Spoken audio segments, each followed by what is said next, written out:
இப்படி சிறையில குழந்தை நான் 8வது குழந்தை பிறந்து உடனே குழந்தை கத்துது.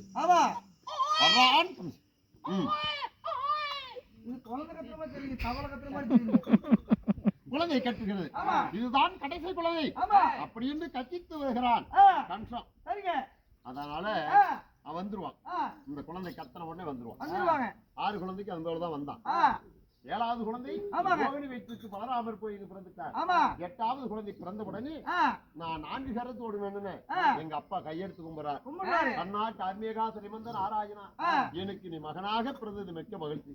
கம்சனால் உனக்கு வதை ஏற்படும் என்றார். அப்பா கவலைப்பட வேண்டாம். ஆயர் பாடியில் யசோதை அம்மன் வைத்து வழிபாடுறாங்க. வைத்து வழிபாடு இருக்காங்க. என்ன ஒரு கூடையில வைத்து கொண்டு போய் ஆயர் பாடி யசோதை அம்மன் வீட்டுல என்ன போட்டுட்டு அங்க ஒரு பெண் குழந்தை பிறக்கும். அந்த குழந்தை கொண்டாந்து கம்சனையில கொடுத்துரு. சிறையில உள்ளுகிறார். சிறையை விட்டு எப்படி போறது பகவானி? நான் எப்படி சிறையில போறது? 1000 மன்னர்கள் காவல். என்னை கூடையில வைத்து சிறைத்தோடு சிறை தடார்னு தானே திறந்துக்கும். என்னை கூடையில வைத்து எங்க அப்பா தலைமையில வச்சு சிறை தொட்டார். சிறை வெடித்தது. 1000 மன்னர்களுக்கு மூதையை விட்டு தூங்க செய்தி தூங்கிட்டாங்க. என்னை தூக்கிட்டு கூடையில வச்சு வெளியே வந்தார். நான் வெளியே வரும்போது பேயாத பெருமலை இடி காட்டு ஒரே மின்னல். அப்ப மழையெல்லாம் பெய்யுது. அப்ப எங்க அப்பா நினைக்கிறார், கண்ணா குழந்தை இந்த மலையில நனைய போறிய அப்படின்னு எங்க அப்பா மனசுல நினைச்சார். 1000 பணாமுடி தெரிவித்து ஆதிசேஷன் இந்த பகவான் அணையாத மேல வந்து கொடை பிடிச்சு ஆதிசேஷன் போயிட்டே இருந்தாரு. போகும் வழியிலே யமுனா நதி. யமுனா நதிங்க அதுல தண்ணி பெருகி போகுதான் மழை பெய்யுது. யமுனா நதியில தண்ணி பெருகி போகிறது.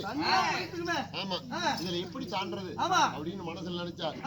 காலு வைத்த போதெல்லாம் கடுங்காலு தனியாக காற்றளித்தேன் கண்ணன். அந்த ஆத்த கடந்து அந்த ஆண்டு போனார். அந்த ஆண்டு போனபடி அதாவது ஆயர்பாடி வந்து விட்டது. ஒரு தாய்க்கு ஒரு குழந்தை பிறந்தா இப்படி 5 செகண்ட் சுயநினைவு இருக்காதான். 5 செகண்ட் மட்டும் ஆமா சுயநினைவு இருக்காதான்.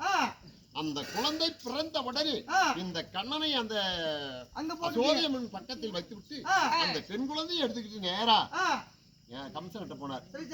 ஆமா, சிறைச்சாலையில் உள்ள புரிஞ்சு குழந்தை கத்திச்சு. இதுதான் கடைசி குழந்தை என்று வந்து கட்டித்து அந்த குழந்தையை பிடிக்கிறான் காலை. அண்ணா இது பெண் குழந்தை ஆணாக பிறந்தால் அப்பனுக்கு சண்டை செய்யும். ஏட்டா விட்டு எங்க அம்மா போய் காலை பிடிச்சா ஒன்றாவது எங்க அம்மாவை கரகரன்னு சுத்தி மேல எரிஞ்சு மந்திரவாளை நீட்டலாம் குத்திக்கிட்டு சாகட்டும். மேல போன குழந்தை வந்துதா? யாரும் இல்ல. மேல 8 கரங்களோடு நின்று என் தங்கை பத்திரகாளி சொல்கிறான், தாய் கண்ணா என்னைக்குள்ள உன்னால முடியாது. முடிந்தால் ஆயர்பாடி யசோதையம்மன் வீட்டிலே கண்ணன் வளர்கிறாய். எங்க அண்ணா போய் அங்க பாரு. அதுல ஒரு சமாச்சாரம். யமுனா நதியாக இருந்தது. இப்ப கிருஷ்ணா நதின்னு ஓடுது பாரு ஆந்திரா மாநிலத்துல. அந்த ஆத்துலதான் பகவான கிருஷ்ணனை தூக்கி சென்றதால் யமுனா நதிங்கிற பெயரை மாற்றி அதுக்கு கிருஷ்ணா நதி என்று பெயரிட்டார்கள். அந்த நதியிலதான் பகவானை தூக்கி சென்ற நதி. அப்படி இருக்க எனக்கு 12 வயசாச்சு. எனக்கு காது குத்த வர்றான் எங்க மாமன். ஆமா, படி மேல உட்கார்ந்து காது குத்தி கண்ணனை கத்தியால குத்தி கொண்டு போகணும்னு ஐடியா செய்யலாம். அதாவது மடி மேல உட்கார்ந்து என் மாமனை மாறுவோடு மாத்தலி, மாமா உனக்கும் எனக்கும் பகையில்லாத வாழ்ந்திருப்போங்க, இவரு பாசத்தோடு வளர்த்துறிய அப்படிங்கிற நானு. அவரு தழுவுறார். அசாத கத்தி எடுக்க பார்த்தார். நெஞ்சு மேல கை வைத்து மாற 2ஆக கிழித்தெறிந்தேன் கம்சன்.